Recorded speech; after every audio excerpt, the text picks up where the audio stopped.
voorsitter. Staan op, sit stil, bukke oop, leer jy lees. Ela,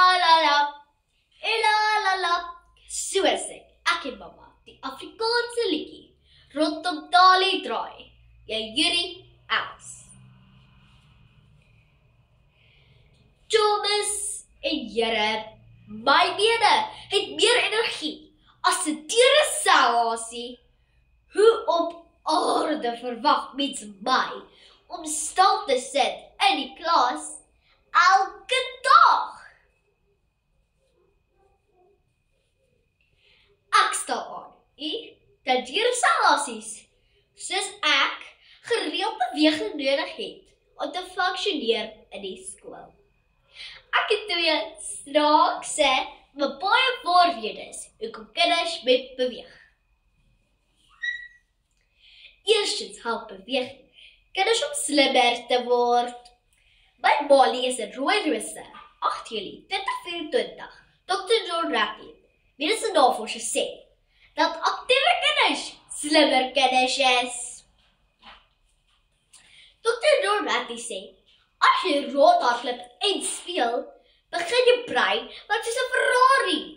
En ek hoor 'n Ferrari is blitsvinnig. Tweedens, maak beweging kinders gelukkig. My pa lees op 7 Augustus 2022 op Barula Media. Professor Eddie Wolf, sielkundige sê, ons het 'n geluksknoppie in ons brein.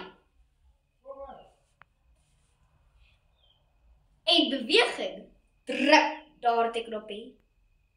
Voilà! Jou brein maak endorfine. Dis die endorfine wat jou glimlag soos die kat in Alice in Wonderland.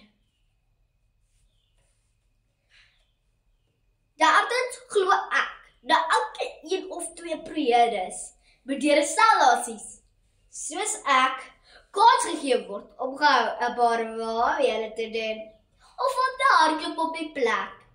Dis 5 minute se pandemonium in die klas. Maar daarna werk ons soos Ferraris terwyl ons glimlag. So, staan op, sit stil, bukke oop, leer jy lees. Ela. Onderwysers, ouers, weeg dit nou op. Stabiele of slim, gelukkige dierestallasies